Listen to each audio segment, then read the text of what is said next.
ചെമ്പനീർ പൂവിൻ്റെ ഏറ്റവും പുതിയ വിശേഷങ്ങളിലോട്ട് എല്ലാവർക്കും സ്വാഗതം. അപ്പോൾ ബിസിനസ്സിൽ ലാഭം ഉണ്ടായെന്ന് പറഞ്ഞ് ശ്രുതി കൊണ്ടുവന്ന 5 ലക്ഷം രൂപ രേവതിയുടെ സ്വർണം വിറ്റ് കിട്ടിയ കാശാണെന്നറിയുമ്പോൾ ശ്രുതിയുടെ പ്രതികരണമാണ് ഏറ്റവും പുതിയ വിശേഷമായിട്ട് ഞാൻ പറയാൻ പോകുന്നത്. അപ്പോൾ ഈ സംഭവങ്ങളൊക്കെ അറിയുന്ന വീഡിയോ ഞാൻ നേരത്തെ അപ്ലോഡ് ചെയ്തിട്ടുണ്ടായിരുന്നു. എങ്ങനെയാണ് വീട്ടിലെ വിശേഷങ്ങൾ, രേവതിയുടെ സ്വർണം വിറ്റിട്ടാണ് ഈ ബിസിനസ്സിൽ ലാഭമെന്ന് കൊണ്ടുവന്ന പൈസ എന്ന് പറഞ്ഞ് ശ്രുതി കാണിച്ചതെന്നൊക്കെ ഞാൻ നേരത്തെ ഒരു വീഡിയോയിൽ അപ്ലോഡ് ചെയ്തിട്ടുണ്ടായിരുന്നു. എന്നാലും അത് ഞാൻ ചുരുക്കി പറയാം ഒന്നുകൂടെ. അച്ചമ്മയുടെ 80-ാം പിറന്നാൾ ദിവസം ആഘോഷിക്കാൻ വേണ്ടി അച്ചമ്മ വീട്ടിലോട്ട് വരുവാണ്. അപ്പോഴേക്കും സച്ചിക്ക് ഭയങ്കര ആഗ്രഹമാണ് അച്ചമ്മയ്ക്ക് എന്തെങ്കിലും ചെയ്തു കൊടുക്കണമെന്ന്. കാരണം സച്ചിനെ വളർത്തിയതും വലുതാക്കിയതും ഒക്കെ അച്ചമ്മയാണല്ലോ.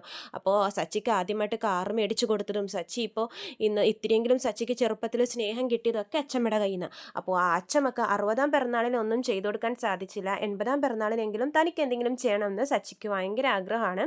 അപ്പോൾ രേവതിയും അത് തന്നെ പറയുന്നുണ്ടായിരുന്നു. അങ്ങനെ സച്ചി അച്ചമ്മക്കൊരു സ്വർണ്ണമാല മേടിച്ചു കൊടുക്കാമെന്ന് ഉദ്ദേശിച്ചിട്ട് കടം മേടിക്കുക. കാരണം 2 ലക്ഷം രൂപയൊക്കെ വേണമല്ലോ മാല മേടിക്കാൻ. അപ്പോൾ അതിനുള്ള പണം ഒപ്പിക്കാൻ വേണ്ടി ഒരുപാട് പേരോട് കടം ചോദിക്കും. പക്ഷെ ആരും കൊടുക്കുന്നില്ല. സച്ചിക്ക് നിരാശയിലിരിക്കുന്ന സമയത്ത് രേവതി സച്ചിനോട് പറയുന്നുണ്ട്, സച്ചിയേട്ടാ എൻ്റെ സ്വർണ്ണം അമ്മയുടെ കയ്യിലുണ്ടല്ലോ, നമുക്ക് ആ സ്വർണം മേടിച്ചിട്ട് അച്ചമ്മക്കുള്ള സാധനം എന്താന്ന് പറഞ്ഞാൽ മേടിക്കാമെന്ന് പറയുവാണ്. അപ്പോൾ സച്ചി പറയുന്നുണ്ട്, അതെങ്ങനെ മേടിക്കും രേവതി, നിന്റെ ശബ്ദമൊക്കെ അപ്പോൾ അമ്മക്ക് അത് മതി, പിന്നെ നമ്മളെ കുത്തുവാക്കുകൾ പറഞ്ഞ് വേദനിപ്പിക്കാൻ വേണ്ടിയിട്ട്. അപ്പോൾ രേവതി പറയുന്നുണ്ട്, സച്ചിയേട്ടാ എനിക്ക് ഇടാൻ വേണ്ടിയിട്ടല്ലല്ലോ സ്വർണം മേടിക്കുന്നത്, നമുക്ക് എന്തായാലും അച്ചമ്മയുടെ 80-ആണ്, അത് നമുക്ക് നല്ലൊരു സമ്മാനം തന്നെ അച്ചമ്മക്ക് കൊടുക്കണം. എൻ്റെ ആ സ്വർണം മേടിച്ച് വിറ്റിട്ട് നമുക്ക് അച്ചമ്മക്ക് എന്താണെന്ന് വെച്ചാൽ മേടിച്ചു കൊടുത്തോളാം. അപ്പോൾ സച്ചി പറയുന്നുണ്ട്, നമ്മൾ ചോദിക്കേണ്ട, നമ്മൾ ചോദിച്ചാൽ അമ്മ എന്തെങ്കിലുമൊക്കെ ഉടക്ക് വർത്താനം പറഞ്ഞുകൊണ്ടിരിക്കും, നമുക്ക് അച്ഛനെ കൊണ്ട് ചോദിപ്പിക്കാന്നൊക്കെ പറയുവാണേ. അപ്പോഴേക്കും ഈ വിശേഷങ്ങളൊക്കെ നമ്മുടെ ശ്രുതി ഒളിഞ്ഞു നിന്ന് കേൾക്കുന്നുണ്ടായിരുന്നു. ശ്രുതി ഓടിപ്പോയി നമ്മുടെ ചന്ദ്രനോട് പറയുന്നുണ്ട്, അമ്മേ ദേ അച്ഛൻ ഇപ്പോൾ സ്വർണം മേടിക്കാൻ വേണ്ടി അമ്മയുടെ അടുത്തോട്ട് വരും, അമ്മ എന്ത് ചെയ്യും എന്നൊക്കെ ചോദിക്കുമ്പോഴേക്കും ചന്ദ്രക്ക് അത് ഭയങ്കര ഷോക്കാവുകയാണ്. കാരണം രേവതിയുടെ സ്വർണ്ണമാണല്ലോ ശ്രുതിക്ക് കൊടുത്തിരിക്കുന്നത് പണയം വെക്കാൻ വേണ്ടിയിട്ട്. അപ്പോൾ ചന്ദ്ര പറയും, എടാ ശ്രുതി, ഞാൻ എങ്ങനെയെങ്കിലും നിനക്ക് പൈസ ഒപ്പിച്ച് തരാം, നീ പോയി അവിടെ നിന്ന് ആ സ്വർണ്ണം എടുപ്പിച്ചുകൊണ്ട് വാന്ന് പറയുമ്പോഴാണ് ശ്രുതി മറ്റൊരു സത്യം വെളിപ്പെടുത്തുന്നത്. കാരണം ആ സ്വർണം പണയല്ല പെടുത്തിയത്, വിൽക്കുകയാണ് ചെയ്തതെന്ന് അറിയുമ്പോഴേക്കും ചന്ദ്രക്ക് അത് ഭയങ്കര ഷോക്കാവും. എന്ത് ചെയ്യണമെന്നറിയാതെ ചന്ദ്ര അങ്ങനെ നിൽക്കുവാണ്. ഇത് വിവരം അറിഞ്ഞു കഴിഞ്ഞാൽ രവിയേട്ടനും സച്ചിയും കൂടി നമ്മളെ പുറത്താക്കും എന്നൊക്കെ പറഞ്ഞ് ചന്ദ്ര ഇങ്ങനെ പേടിച്ച് നിൽക്കുമ്പോൾ ശ്രുതി പറയുന്നുണ്ട്, രേവതിയുടെ ആ ഫോട്ടോ, ആഭരണങ്ങളുടെ ഫോട്ടോ ഞാൻ അന്ന് എടുത്തിട്ടുണ്ടായിരുന്നു അമ്മേ, നമുക്ക് അതുപോലെ കവറിങ് ആഭരണങ്ങൾ ഉണ്ടാക്കി എടുക്കാമെന്ന് പറയുമ്പോൾ ചന്ദ്രക്ക് ഭയങ്കര പ്രതീക്ഷയാവും. അപ്പോൾ അത് പെട്ടെന്ന് തിരിച്ചറിയാൻ പറ്റില്ലേ, ഇല്ലമ്മേ സ്വർണം പോലെ തന്നെ തോന്നിക്കും എന്ന് പറഞ്ഞിട്ട് ഇവർ രണ്ടുപേരും കൂടി രേവതിയുടെ അതേ മോഡലിലുള്ള കവറിങ് ആഭരണങ്ങളൊക്കെ ആയിട്ട് വീട്ടിലോട്ട് പോവുകയാണ്.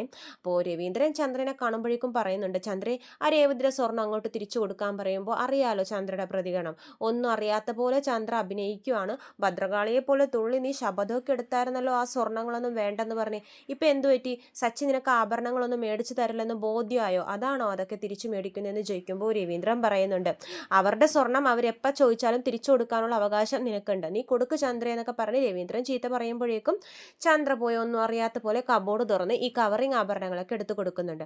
അപ്പോൾ സച്ചിയും രേവതിയും കൂടി ഇതുമായിട്ട് നേരെ പുറത്തോട്ട് പോകുമ്പോഴേക്കും ചന്ദ്രക്ക് ടെൻഷനാവും.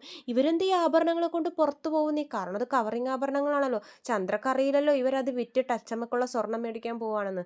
ചന്ദ്രക്ക് ഭയങ്കര ടെൻഷനാവും. അപ്പോൾ രവീന്ദ്രൻ പറയും, അവരെങ്ങോട്ടെങ്കിലും പോട്ടെ, നീ എന്തിനാ അത് അന്വേഷിക്കുന്ന ചന്ദ്ര എന്ന് പറയുമ്പോഴേക്കും സച്ചിയും രേവതിയും കൂടി സ്വർണ്ണക്കടയിൽ പോയിട്ട് അച്ചമ്മക്കുള്ള മാലയൊക്കെ സെലക്ട് ചെയ്യുന്നുണ്ട്. മാലയൊക്കെ സെലക്ട് ചെയ്തിട്ട് കടക്കാരനോട് പറയുന്നുണ്ട്, ഞങ്ങളൊരു മാല വിറ്റിട്ട് ഇത് മേടിക്കാനാണ് ഉദ്ദേശിക്കുന്നതെന്ന് പറയുമ്പോഴേക്കും അവർ പറയും, എന്നാൽ പഴയ സ്വർണ്ണം ഇങ്ങോട്ടേക്ക് താന്ന് പറയുവാണേ. അങ്ങനെ രേവതിയൊക്കെ അതായത് കവറിങ് ആഭരണങ്ങൾ അവർക്ക് കൊടുക്കുവാണ്. അത് കണ്ട് അവർക്ക് സ്വർണ്ണക്കടക്കാർക്ക് അറിയാലോ, അവർക്കത് കാണുമ്പോൾ തന്നെ മനസ്സിലാവും അതൊരു കവറിങ് ആഭരണമാണെന്നും. അവിടെ വെച്ച് കടക്കാരും സച്ചിയും തമ്മിലൊരു വലിയ പ്രശ്നമൊക്കെ ഉണ്ടാവുകയാണ്. സച്ചി സമ്മതിച്ചു കൊടുക്കുന്നില്ല, ഇത് കവറിങ് ആഭരണങ്ങളൊന്നും അല്ല, ഇതെൻ്റെ ഭാര്യയുടെ ഒറിജിനൽ സ്വർണ്ണമാണെന്ന് പറയുമ്പോൾ ഇവർ പറയുന്നുണ്ട്, ഞങ്ങൾ എന്തിനാ സാറേ കള്ളം പറയുന്നത്, ഇത് കവറിങ് ആഭരണങ്ങളാ, രാവിലെ തന്നെ ഭാര്യയും ഭർത്താവും കൂടി ഇറങ്ങിയിരിക്കുകയാണോ, നിങ്ങളിപ്പം തന്നെ പോലീസിൽ പിടിച്ച് ഏൽപ്പിക്കൂ എന്നൊക്കെ പറയുവാണ്. അപ്പോൾ സച്ചി പറയുന്നുണ്ട്, നിങ്ങൾ എൻ്റെ ആഭരണങ്ങൾ മനഃപൂർവ്വം മാറ്റിയിട്ട് ഞങ്ങളെ കള്ളന്മാരാക്കുവാണെന്ന് സച്ചി ആക്ഷേപിക്കുവാണ്. അപ്പോഴേക്കും കടക്കാർ പറയുന്നുണ്ട്, ഈ സ്വർണം നിങ്ങളുടെ കയ്യിൽ നിന്നാണോ നിങ്ങളിപ്പോൾ കൊണ്ടുവന്നതെന്ന് ചോദിക്കുമ്പോഴാണ് ഈ സച്ചിയും രേവതിയും ആ സത്യം തിരിച്ചറിയുന്നത്. കാരണം സ്വർണ്ണം അവരുടെ കയ്യിലല്ലായിരുന്നല്ലോ, നമ്മുടെ ചന്ദ്രയുടെ കയ്യിലായിരുന്നല്ലോ. ചന്ദ്രയുടെ ആ പരവശവും സുധിയുടെ ടെൻഷനും അന്നത്തെ സച്ചിക്ക് നല്ല സംശയം ഉണ്ടായിരുന്നല്ലോ. അതെല്ലാം കൂട്ടി വായിക്കുമ്പോഴേക്കും സച്ചിക്ക് കാര്യം മനസ്സിലാവുകയാണ്. സ്വർണം കവറിങ് ആഭരണം ആയതിൻ്റെ പിന്നിലെ രഹസ്യം സച്ചി തിരിച്ചറിയുവാണ്.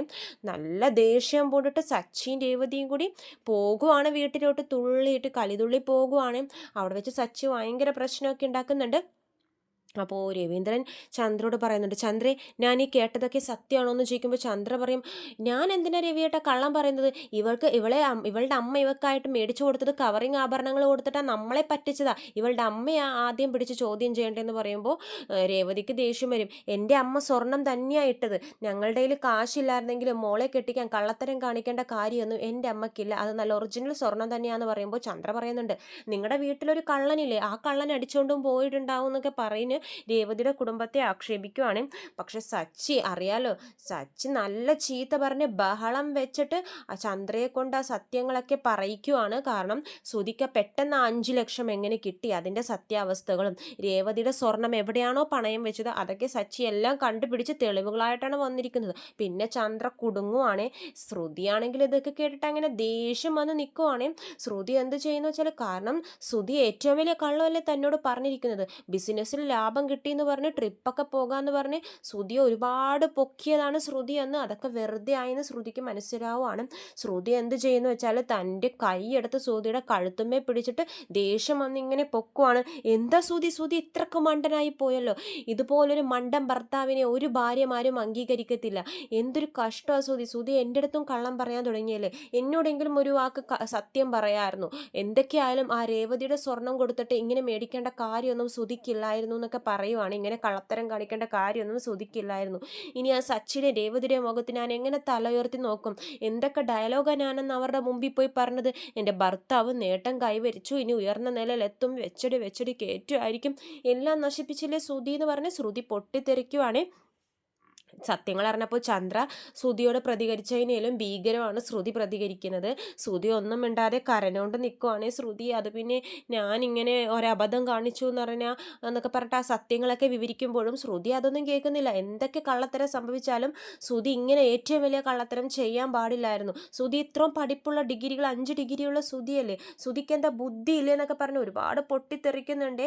എന്നിട്ട് പറയുന്നുണ്ട്, ഇനി ആ പൈസ രേവതിക്ക് തിരിച്ചു കൊടുപ്പിക്കാതെ എന്നോട് ഇനി ശ്രുതി മിണ്ടാൻ വരണ്ട. എൻ്റെ കൂടെ ഇനി ഒരു ബന്ധവും ശ്രുതിക്ക് ഉണ്ടാവില്ല. ആ കടം തീർത്തതിന് ശേഷം മാത്രമേ ഇനി ഞാൻ ശ്രുതി ഒരു ഭർത്താവായിട്ട് കാണുള്ളൂ എന്ന് പറഞ്ഞ് ശ്രുതി അവിടെ നിന്നും പോകുവാണ്. ഇതാണ് ചെമ്പനീർ പൂവിൻ്റെ ഏറ്റവും പുതിയ വിശേഷങ്ങൾ. ഉടനെ വരുന്ന എപ്പിസോഡാണ് ഇതൊക്കെ. അപ്പോൾ കൂടുതൽ വിശേഷങ്ങൾ ഞാനൊരു ചാനലിലൂടെ അപ്ലോഡ് ചെയ്യുന്നതാണ്. ചാനൽ സബ്സ്ക്രൈബ് ചെയ്യാത്തവരുണ്ടെങ്കിൽ സബ്സ്ക്രൈബ് ചെയ്യണം. വീഡിയോ ഇഷ്ടമെങ്കിൽ ലൈക്ക് ചെയ്യാനും മറക്കരുത്. എല്ലാവർക്കും നന്ദി.